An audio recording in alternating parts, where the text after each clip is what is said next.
All right, guys, welcome to another exciting episode of the Left Side View with Rahul and Amitabh. So we had some exciting matches during the week. So this is the review of the matches that took place in the middle of the week. So we had so many matches and so many competitions. So where do we begin, Amitabh?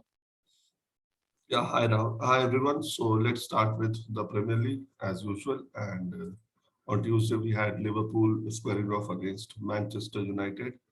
Um, to put it bluntly, I think United were lucky to escape with just a 4-0 defeat.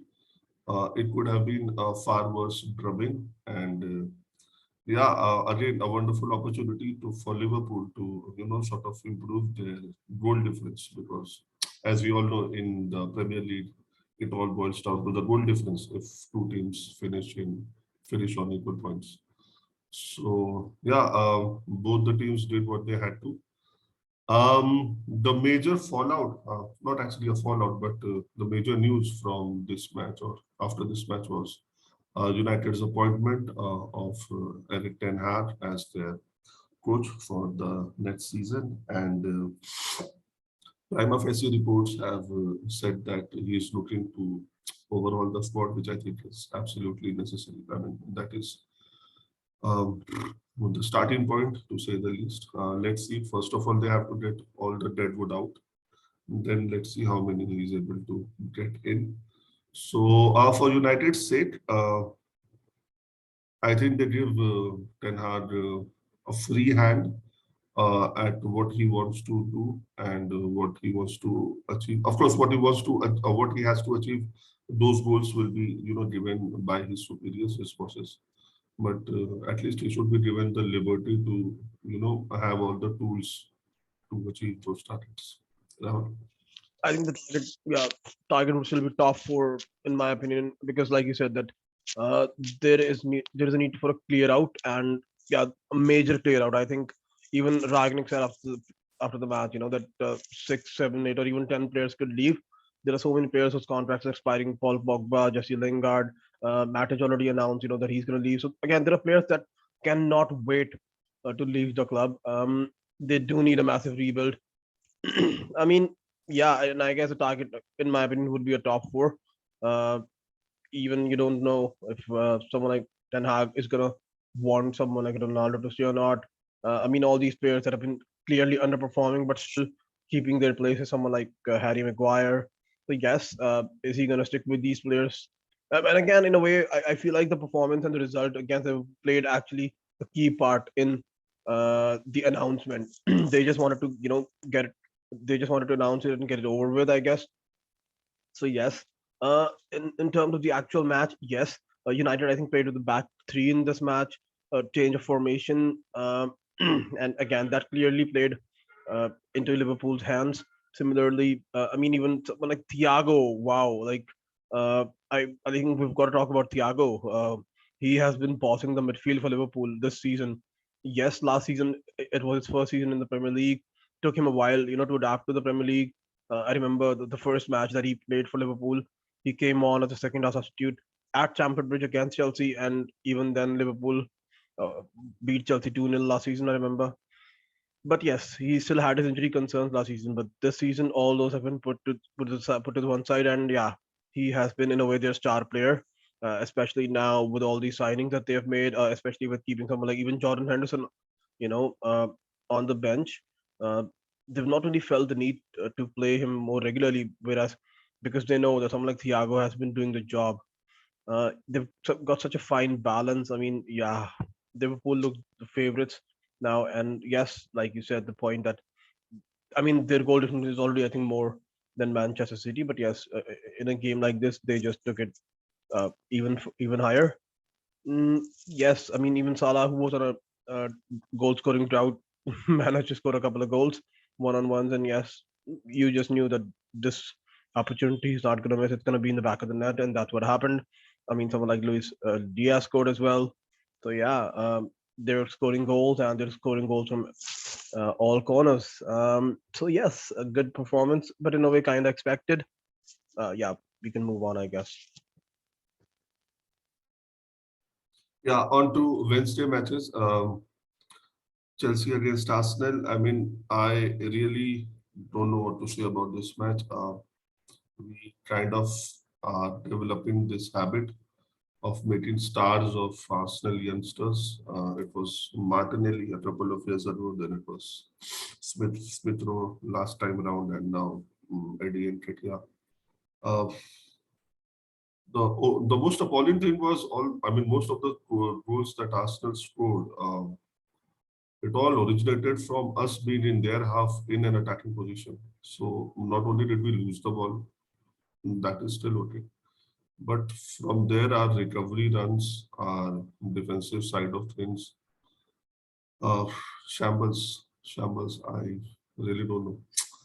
And I mean, out of everything that Tuchel could have said, he somehow blamed the pitch. He said that there are times when the bounce on the Stamford Bridge pitch is unpredictable and that becomes difficult. But if that is so, then it has to be for both the teams. Uh, it cannot be that the bounce is unpredictable only for us. So again, really don't know what to say. I mean, the next couple of weeks now we're facing West Ham, then United, then Everton. I guess Everton is away. So I think that's going to determine where we'll stand. I still think third is relatively safe, but again, we're making things so difficult for ourselves. Now, I mean, yeah, the last time Chelsea managed to beat Arsenal at Stamford Bridge in the Premier League, Mauricio Sarri was our manager, and Unai Emery was Arsenal's manager. Arteta has been to Stamford Bridge 3 times as Arsenal manager in the Premier League, and on all 3 occasions, he has not tasted defeat. I mean, yes, we did manage to beat them 2-0 at the Emirates in the beginning of the season. Remember Lukaku's first game, we beat, yeah, Lukaku scored in his debut, but then this is just a totally different, you know, Arsenal, or I guess a totally different Chelsea as well. Totally different only the Lukaku, who actually got a rare start, a rare outing, even Tuchel said that maybe that performance, played a part. Maybe that would reignite his goal scoring touch. Howard was too tired, I guess. And again, maybe I go back to this the fact that we only have 3 substitutions in the Premier League, whereas uh, Christensen again clearly, I mean, his mind is in Barcelona right now, I guess. But then that's the thing. Even someone like Chalobah hasn't really been playing. Uh, I've said this before. I mean, we miss someone like Rudiger so much, man. Now we realize, the importance of Rudiger. And my concern is that when we knew that Rudiger was not available, why did we not start with Thiago Silva? And because Thiago Silva did not play in the match against Crystal Palace either, so he did rest in that match as well. So I mean, I guess everyone was expecting Thiago Silva to start. Uh, and even someone like Malang Sarr said this before. He's had some decent performances for us, but he's clearly not Chelsea's level. He's had some performances, but all those performances that he has had, he's those have actually come in, against weaker oppositions, or in the Carabao Cup or in cup competitions. I mean, that's the thing, when we talk about someone playing on the left of a back three, there's Rudiger, but then there's nobody else. Whereas already had, two youngsters to replace Rudiger, or to provide backup or competition to Rudiger. Fikayo Tomori, we let him go. Mark he will let him go. So now there's hope that, someone like Levi Colville, who's on Huddersfield, will come in and do the job. Similarly, Christensen again, I just don't think that he should play anymore, till the end of the season. I think he's clearly gone to Spain. But then that's the thing, we just don't have numbers. We can't play a 37-year-old Thiago Silva in all the matches. Uh, Again, I mean, the question is Trevor Chalobah. He's not really been playing.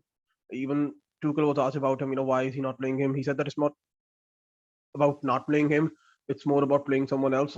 But then I guess he should, come into contention now.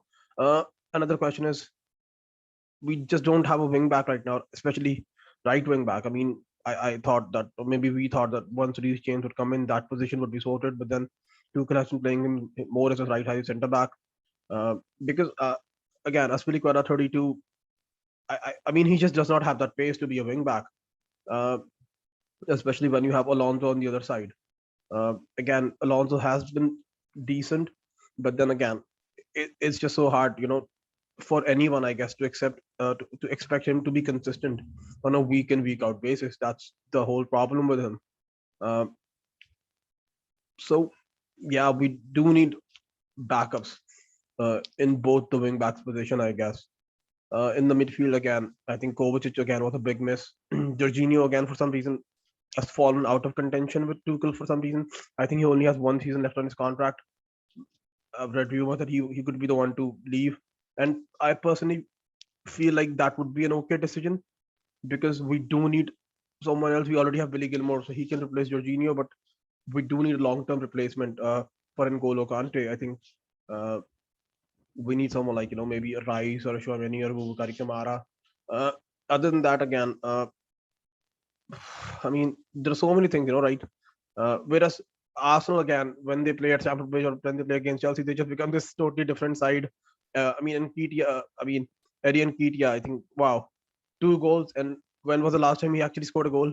Nuno Tavares, I mean, he was hooked off, at a 35-hour or 35-minute mark or even at halftime in two of the matches. But against Chelsea, I mean, Mohamed Elneny, I just knew that as soon as I saw his name, he's not really someone who plays a lot. But then I knew that he's starting this match and he's going to be so good. And that's what happened. The problem is that it was kind of expected that we would lose this match. I mean, Emil Smith Rowe again, he hasn't really been starting. It's been Martinelli. But all of a sudden, he started this match and he scored a goal. I mean, yeah, man, I don't know what to say, but it is what it is. But yes, let's hope that this was his first season and he was still Tuchel is still understanding, and because of all these off-field factors as well. But I think let's hope that the luck that we have not been getting, we get all of that, in the FA Cup final and from next season onwards. Yeah, Yeah, surely. I think a lot of players are on the way out. I just hope the ownership situation is resolved as soon as possible. We now have two potential add-ons to one of those bidding parties, Serena Williams and Sir Lewis Hamilton. So, he's an Arsenal fan. I read that he's an Arsenal fan. I mean, seriously, like yeah. everyone wants to buy Chelsea. We even have a Tottenham fan. In Ted Bowley's bid consortium. Now we've got an Arsenal fan. I mean, seriously, like what are these? What do these people want, man? They They want support. money, I know they. and I mean, they want this, but and then they're supporting this Tottenham and is really Chelsea. scary because Exactly, if this is the intention with which they want to, enter our club, I don't think they will really do lots to, for the long-term future of the club. All they want will be short-term gains, and that exactly. is definitely going to be detrimental to the How fortunes of the club. exactly like how can you expect a Tottenham fan or an Arsenal fan to you know for for them to want Chelsea to do well? Like even Max Westergaard, I'm not really sure of the entire name, an F1 guy. He said that how he's a PSV fan, so he would never buy Ajax. Similarly, What's happened?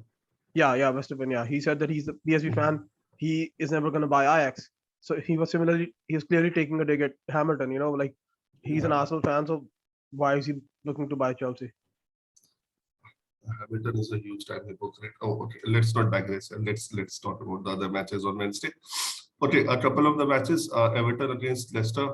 Everton relied on a 92nd minute goal by Richarlison. It was actually a scuffed shot. Everton coming home with 1 point.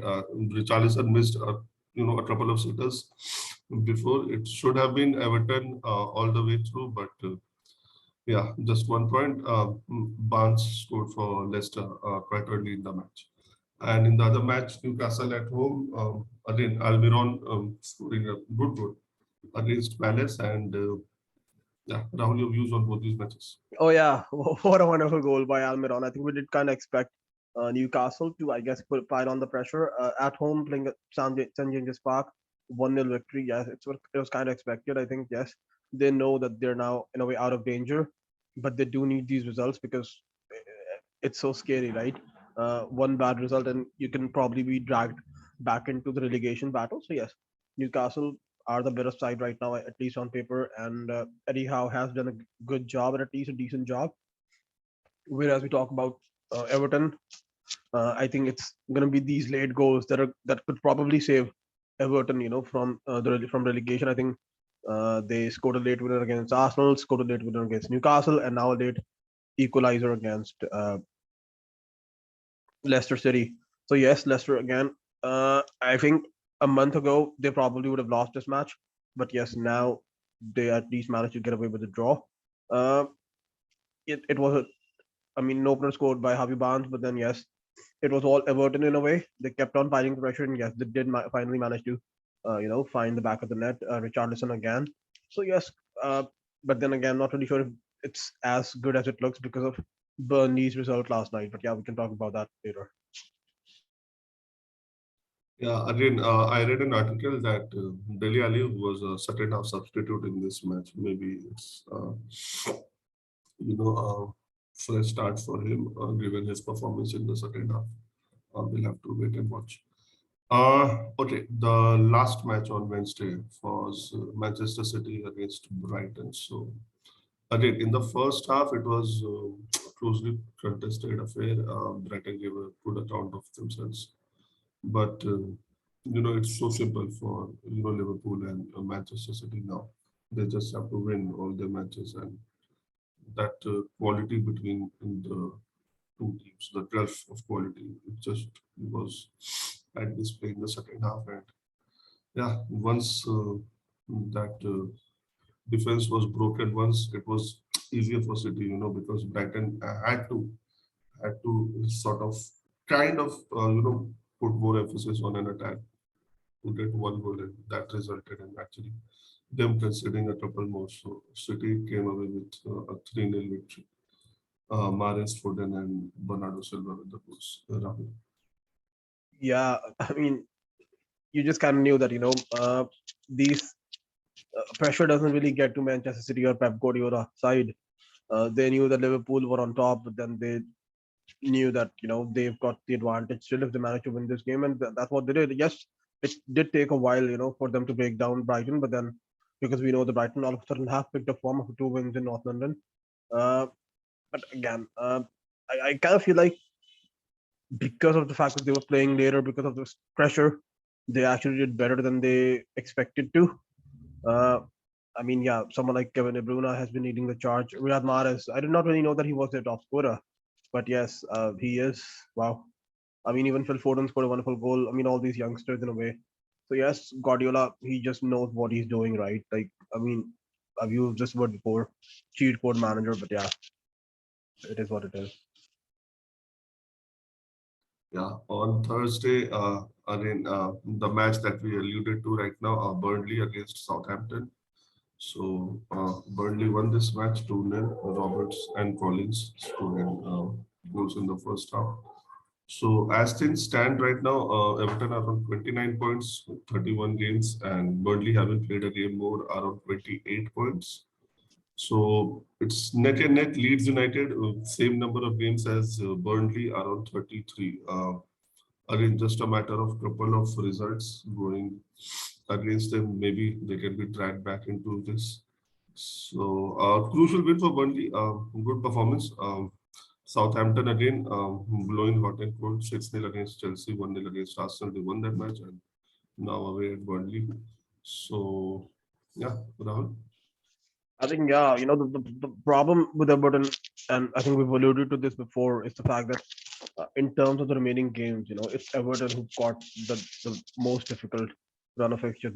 They've still got to play, I think, Chelsea at home. They've still got to play Arsenal. Not really sure. I think, yeah, they've got to go to the Emirates. So yeah, it's an away game, and I think so yeah, that's the reason why, even though Everton do have a game in hand, but because of these run of fixtures, everyone still thinks that they could be the one to actually go down. You never know. Maybe if somehow now Burnley managed to survive, everyone will say that it was a masterstroke to let someone like Sean Dyche go, and the credit will now go to someone like Ben Mee, the player captain, player manager, whoever, whatever he's. I mean, yeah, I mean, two unlikely goal scorers, right, for Burnley last night. I don't really think that we've seen much of these two players that scored last night. But yeah, kudos to Burnley, and let's see because now maybe even a point would not be enough for Everton. Maybe they do need to. I mean, yes, in a way they have converted those losses into draws, but now I think they need to convert those draws into victories to survive. Every goal, every point from here on in is going to be worth its weight in gold. Okay, so back to the continental side of things. Let's take this on a day-to-day basis. On Monday in Syria A, we had Napoli against Roma. Again, Napoli started the scoring here with Insignia's penalty, and it looked like they would come away with all 3 points. But for El Sharawi's 91st minute equalizer, Fusato was given a red card for Roma. So Napoli is making a habit of dropping points. On the face of it, we can say that Roma will be okay with 1 point, but I somehow still feel that obviously with Juventus, dropping points as well, they would have tried to somehow close that deficit, and or maybe they would have wanted all three. Of course, they would have wanted all three, but yeah, and again, a result that does none of the teams any benefit at all. Rahul. I think, yeah, I actually predicted a draw for Roma and Napoli, but yes, um, in a way, yes, it was a difficult game. I mean, I just even after the match I realized that Luciano Spalletti has never actually managed to beat a team managed by Jose Mourinho, and he was so close to doing it, right? I mean, even Mourinho was like, the referees just did not want Roma to win. Similarly, I think even Spalletti said something like, that other managers, they just do what they just do or say whatever they want. Uh, Something like dignity, something about dignity, but we at least show a little bit of task, something like that. That's what Spalletti said. I may be a sore loser, right? I mean, I understand, when someone like Guardiola, Klopp, or all these managers, they take a dig at Mourinho. But when, no offense, but when a manager like Spalletti takes a dig at Mourinho, Mourinho is going to wipe the floor with him if he starts talking about his achievements, right? Like, I know, I, maybe it doesn't make sense for me to talk like this, but yeah, uh, I'm a bit of a Yeah, Mourinho. but then the likes of Guardiola and Klopp will never take a dig at Mourinho because they know better. Exactly. Yeah, So yeah, I do feel like yes, Napoli. We've said this before. I think it does come down to Inter and AC Milan. Uh, the whole mentality issue is still going to be an issue for Napoli, and the fact that they've got a manager who hasn't really done it before. I mean, yes, he did manage to win a league title in Russia, but I guess that's a different ball game altogether. Yes. So Roma, yes, clearly a purple vein of form. Tammy Abraham again, so instrumental. Didn't really score, but he's the one who provided the assist to Sharabi, and again, Sharabi just didn't miss. I mean, just see all of a sudden Sharabi used to play the striker or the winger. He's now playing as a wing back and scoring goals. Some great substitutions from Mourinho, and again the fact that you can make 5 substitutions in Serie A. A great match, I think, to begin the Monday round of matches. Yeah. in the other match, Atlanta, who were dumbed out by Leipzig in the Europa League, they lost at home against Hellas Veronas. It was actually Atlanta who scored 2 goals, but one of them was an own goal. So Ciccarelli scored for Hellas Veronas, followed by Krug minus own goal, and then Scalvini for Atlanta. So again, I think of all the teams, I mean, we had listed out 7, 8 good teams in Serie A once we started this podcast and started discussion of Serie A, and I must say that I am really surprised to find Atlanta at the bottom of that pile at this point in time. Again, we've already talked at length about their necessity to, whether they have replaced all the players that were bought and so on. We'll talk about one of those players who went to Inter. So, yeah, yes, I think a lot of work needs to be done if they want to, because the competition is going to be intense. It's not going to be a one-off season thing. All these teams, whether they are in the top 4 or just outside of it, I think all of those teams are going to strengthen, and Atlanta need to pull up their sorts now. Rahul? Yeah, I think, and the problem is that the fact that they're finishing so low, right? So that means that even they're not going to be in any European competitions, and that makes it even more difficult for them to sign players now. Had they been, at least in a Europa League, they would still be able to sign players. But the fact that they're not going to be in Europe, it's going to be so difficult for them. I mean, even last season or even this season when they were in the Champions League, still they didn't really sign, in a way, a big player that you would say what was a coup. Uh, I mean, Demiral again, a good signing, but at the same time was on a downward spiral at Juventus. So yes, He came someone like Pioneer from I think mm, from Dutch side. I'm not really sure. I can't remember the name of the team right now. Uh, yeah, Alkmaar, I guess he signed from that team. But yes, these players they're not really household names. So yes, it's gonna be a little difficult for them, especially now we've already seen even someone like Fiorentina coming into the picture. Juventus already signing someone like Vlahovic. Inter already strengthening. Milan already uh, letting go of someone like Frank Cassier, so they will be on the lookout as well. I even read that even Milan are almost close to signing someone like Sven Botman from Lille. So yes, it's just gonna be so difficult now. I think we might not see them in the top four anytime soon now. I hope that's not the case, but I think it does look likely. Yeah, especially with fresh investments in some of the clubs. It Oh will be yes, difficult. oh yes. I think even Milan are now Bahrain's. Some group is now looking to buy AC Milan. Wow. I mean, I read that they could actually look to buy someone like Romelu Lukaku as well.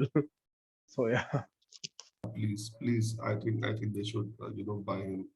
yeah, I think at 125, that deal will be perfect. yeah.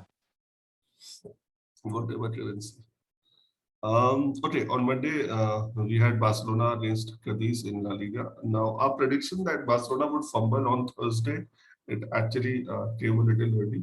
So they fumbled here at home. And again, one of those matches, we did discuss, that sort of comeback that Madrid made on Sunday night against Sevilla.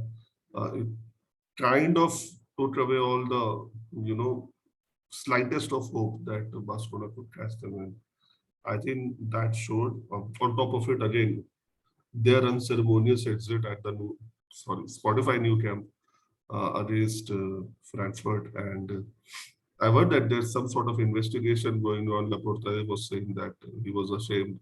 There was a lot of black marketing of the tickets. So there was your loyalty factor, everything everyone claims so highly about. So yeah, uh, so yes, all those factors combined, and it is what it is. Cadiz came away with all 3 points against Barcelona. So basically, Sevilla, Barcelona, and Atletico Madrid. Atletico Madrid still, got 1 point. So good news for Betis, but then, as we'll discuss later, even they did not cover themselves in closing. Rahul? I mean, talk is cheap, right? Talk is cheap. Seriously, that's what I would say right now for Barcelona. Um, I mean, I just read something about Danny Alves saying that Real Madrid are lucky that we woke up so late or that we found our form so late. Otherwise, we would have gone for the title. I mean, they just have a habit of talking shit and talking, yeah. So all these things they just come to bite them back in the ass, I guess. I mean, I read a stat that the last time they actually managed to beat Cadiz was in 2006 when they had someone like Ronaldinho in the team. They haven't really managed to beat Cadiz since then. I mean, I think Carlos Perez, former Arsenal striker, I think he's the one who scored, and yes, he's actually got a pretty decent record against Barcelona. So yes, these things keep happening. Yes, because in a way, I would say that it's not really Javi's fault either. I think the fact that they do have this young squad. So yes, with youngsters, you would uh, expect inconsistency, right? I mean, we can talk about the 2019-20 season, Chelsea season under Lampard, and yes, uh, in the end, I mean, in that season, on the very last day, we finished fourth. But yes, it's similar to kind of what Barcelona are or where they're at in terms of their development this season. So yes, at least they should understand where they are instead of I mean, yes, Chelsea won the Champions League next season, and but then those are very different circumstances because of the investment and because of the manager. But yes, here you have to understand Javi is also a little inexperienced, right? He managed in Saudi Arabia, but then managing in Europe, managing a club against club like Barcelona is a totally different thing. It's a totally different ball game, and especially when you have all these youngsters. So you do need to find a balance. And I guess at the same time, they've got all these players coming in already, Christensen and Frank Kessié. So they're gonna get better, obviously. But then, like I said, talk is cheap. Still gotta refrain from talking things like we woke up so late or we found our form so late. But yeah, I mean that's the thing. When you do that, then it's results like these that happen. See, this is the reason why most neutrals don't like a club like Barcelona. I mean, nobody asked them to sleep till so late. I understand that when you're representing a club, there are certain things that you have to say. Please say that, but don't say it against anybody else. You can say that had we performed better earlier, we could have been in a title contention. Yeah, say that. But don't say Madrid were lucky. Nobody is lucky. I mean, every time you won the league, I mean, I can actually, bring out the incidents where they were lucky when they should not have won the Champions League, but they proudly claim that they won what 4 or 5 Champions Leagues in the past couple of decades. And yeah, I can bring out a contentious decision almost every time they, at least one contentious decision, at least every time they won the Champions League. So again, don't run your mouth and don't speak things that are not necessary. Um, talk about your performance, talk about whatever future plans you have, and please give respect to other clubs. Again, but then these are the big clubs, and I'm not, signaling out Barcelona. Most big clubs and their players, which is whatever, they run their mouth far too much. So again, that is an unpleasant experience. So well done to Cadiz for getting away with all 3 points. Okay, on Tuesday, some of the La Liga matches again, as we just alluded, Real Betis lost at home to Elche. Um, Again, with all the sides above them dropping points, it was a golden opportunity for them. But unfortunately, they could not capitalize on that opportunity. One of the players, Akuoku, actually got a red card in the 93rd minute. It was a late goal by Olivia for Elche, but yeah, I don't know how many chances will Betis get back into the top four and state their claim. But this was definitely one golden chance, and yeah, they messed up. Rahul. Yeah, I think you've got to say that it's because of these results that that Barcelona still managed to stay in the top four. That give them the audacity to talk shit, I guess. But yes, even Betis, yeah, man, I don't think they're gonna get a better chance than this season, to finish in the top four. When clearly, someone like Sevilla or Atletico or even Barcelona had long stretches of the season wherein they were not on form. So yes, I think Betis would look at the season as an opportunity missed. Yeah. Yeah, in the other match on Tuesday, Villarreal won 2-0 at home against Valencia. Again, Danjuma with a couple of very early goals in the 10th minute, a penalty, and then in the 17th minute. So Villarreal seems to have woken up as far as La Liga is concerned. So well done to them. They have suddenly realized that yeah, even this competition is important. So yeah, but still, I think that yeah, they are 8, 9 points away from Atletico Madrid, who are in fourth place. So maybe that ship has sailed. But yeah, good to see them perform well in the domestic league. Of course, Champions League, they are awaiting Liverpool in the series. Rahul? I mean, in a way, yes, because they have to understand that they still need to finish as high as possible because uh, if they somehow manage to beat Liverpool or if they somehow manage to win the Champions League, then yes, all these things will look petty or small. But yes, if they don't, then they know that they have to focus on their position in the league as well. They just can't stop playing in the league. So yes, and even for some reason we predicted and the opposite happened in a way. Uh, we expected Villarreal to make a lot of changes to their side, but it was the opposite thing. It was actually Valencia who made a lot of changes to their starting lineup for some reason. I read that was because of the match against Athletic Bilbao in the Spanish Copa del Rey final. But then that match is still, a week or so away. So not really sure why they made so many changes. Or maybe they feel like the match at the weekend against Levante is a more winnable match for some reason. But yes, that just gave Villarreal an even better chance of winning this match. And yes, someone like Danjuma, who has again been one of the signings of the season, in my opinion, and especially someone who came from the championship and has been playing at a Champions League level club and scoring goals against teams like Juventus. So yes, kudos to Villarreal. I guess we can move on. Yeah, and finally on Tuesday we had the Milan derby, Coppa Italia semi-final, the second leg. Yeah, and my prediction was absolutely garbage. Yeah, so Inter Milan came away with 3-0 victors. Martinez with a couple of goals, and the Atlanta player we were talking about, Rosens, he came back. He has been injured for large parts of the season, so good to see him back, and he scored the third goal. Um, again, the basic difference between both these teams, I think, at the end of the day was pace, and it just seemed looked like Inter were more determined to win this match. I think Inter can have this as far as long as we have the scooter. We as in AC Milan have the scooter. Let's see. Rahul? I personally doubt it, to be honest. I think they're gonna win both. I think they're gonna win the title because it's again the manner of the victory, right? It's not like they just beat Milan 1-0. It was a comprehensive 3-0 victory. Could have been 4 actually. Uh, so yes, AC Milan did not have, in a way, no say in this match whatsoever, and that might have an effect on them, on a psychological level. I feel, and on top of that, yes, I did have a little bit of time on my hands, so I actually went through the fixture list for all the 7 or 8 teams in Italy. So Milan actually have a much harder run of fixtures. They still got to play Lazio this weekend. I think they still got to play Atlanta. They still got to play Sassuolo.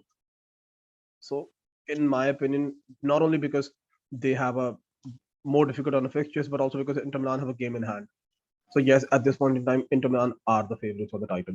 I would be very surprised if Inter Milan, fluff their opportunities this time out, especially because they've got the experience as well, something that Pioli or AC Milan do not. Yeah, but even I understand. I'm hoping against hope, but then let's see. As long as we are there in the race, I'll always hope and pray that Milan win. Moving on to Wednesday matches in the league. PSG came away 3-0 victors over Angers, and Marseille won 3-2 against Nantes. Sergio Ramos, wow, where has he been? He scored a goal for PSG. So now the difference between these two teams is 15 points with 5 games to go. So there's a formality of 1 point that PSG needs in order to be crowned champions. So good luck to them. Rahul? I mean, yeah, the champion select, right? I mean, you've got someone like Mbappe, and yes, what more can you say? Like, Angers, yeah, they are where they are, and a 3-0 victory for PSG, some great goals. Sergio Ramos, wow, man, he scored. Where was he against Real Madrid? I mean, but yeah, he scored against Angers. Great, good for him. Yeah. Okay, so moving on to La Liga once again. Atletico Madrid 0-0 against Granada. So again, kind of short of words here. Now these teams are trying their best, in order to help each other achieve that top 4 position. Everybody is fumbling their way on. So yeah, this time it was Atletico Madrid dropping points at home to Granada. Um, Rahul? So yeah, I read that this was Aitor Karanka, the former Middlesbrough manager, the former assistant of Jose Mourinho, his first match in charge of Granada. So yes, we saw a little bit of the defensive uh, that deficiency that they used to have. I think not on display here. He tried to have them organized, and yes, maybe it was the first match under the new manager, so they had this new manager bounce and a good result, uh, for Granada. Yes, I mean I read that they had a defeat against Levante at home, and that's when they actually did not really have a coach. They had an interim head coach, and even the interim head coach was then sacked, and Karanka was appointed as a replacement. And yes, his only task right now is to use the 6 matches to avoid relegation for Granada. So let's see if he does that. I mean, he started well, uh, a draw in the first game against the champions.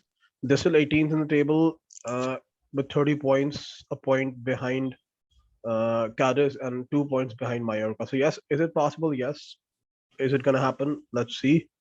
Yeah. So kudos to Granada, and like you said, no one is consistent in La Liga. I mean, Atletico Barca, they just keep dropping points in unexpected places. Yeah, I mean, if you look at cross leagues, apart from maybe the champions or in case of Premier League, the top two, from three, four down, the Champions League opponents, I don't think they are, striking fear into each other's, given the kind of performance that they are putting up. So, yeah. Okay, the next match, Osasuna against Real Madrid. So, Real Madrid started scoring here with an unlikely scorer, Alaba, and Osasuna replied pretty quickly. Then it was actually Marcus Asensio who led Real Madrid into the halftime with a 2-1 lead. After the halftime in the second half, Benzema actually missed a couple of penalties. And then there was a late goal by Lucas Vazquez. So after this match, now Real Madrid again, as we said about PSG, our Champions League, they need 4 points. 4 points to confirm their coronation of, coronation as La Liga champions. Rahul? I mean, yeah, they probably want to do that, as soon as possible so that they can focus on their matches against Manchester City. Similarly, it could have been more, right? I mean, Benzema had two penalties saved, so yeah, could have been five, but not much to talk about in that case. Yeah, and again, the proper Italian semi-finals where both our predictions were wrong. It was actually Juventus that came away with a two-goal victory here. So they win this tie aggregate of 3-0. Bernardeschi and Danilo again in late in the second half extra time. So I don't know what to make out of it, but of course, semi-finals they have a rush of its own. So again, obviously, any victory will definitely have a rub-on effect on the league performance. So well done to both Inter and Juventus. Looking forward to a very interesting final. Yeah, so it's going to be a recap of the Supercoppa Italiana from January, I think, when Inter Milan beat Juventus 2-1 in the dying minutes of the match. Other than that, yes, Federico Bernardeschi scored against former club, and I just read that his contract is actually not going to be renewed. So maybe he was playing to earn a new contract, and even though he did manage to score, but then it didn't really work out to his advantage. Yeah, I mean, a great performance. Maybe Juventus know, Allegri knows that it's this competition only that wherein they can look to win a trophy. And yes, it was always. I mean, we predicted Fiorentina to give them competition, but yes, obviously it was a tough task because when you lose at home, then it is really difficult to go to Turin and get a victory against a team like Juventus. So yes, kudos to Juventus. They got the job done, and now they're in the final against Inter Milan. Let's see how they do then. Yeah. Talking about the matches that took place yesterday, again in La Liga, Sevilla somehow found their shooting boots. They won 3-2 away at Levante, who have been showing some fight now that they are firmly in the relegation battle. Corona scoring a couple of goals and Kunde adding the third for Levante. It was Soldado and Morales. Again, three important points for Sevilla. I think they are equal on points with Barcelona, having played a game more. Yeah. So yeah. And in the other match, it was Barcelona against Sociedad, and Aubameyang scored an early goal in the 11th minute. Torres's assist. But from there on in, it was actually Sociedad who dominated the match. Their striker Isaac and the other striker I cannot recollect his name right So a now. lot. Yeah, so they actually missed pretty easy chances, all fairness, and it should have been. at least 3-1 to Sociedad at the end of the day. So Barcelona won the match, but yeah, it was more due to Sociedad's inability to convert those chances rather than their dominating performance. Rahul? But I guess that's how it works, right? They've got a striker who's clinical. I mean, yeah, Yeah, but just one thing. Yeah, but Real Madrid are lucky. Barcelona are never lucky. yeah. Um. So yeah, I think let's talk about Sevilla game first. I mean, even Jesus Corona scored his first goal for the club. Even Kunde scored his first goal of the season for Sevilla.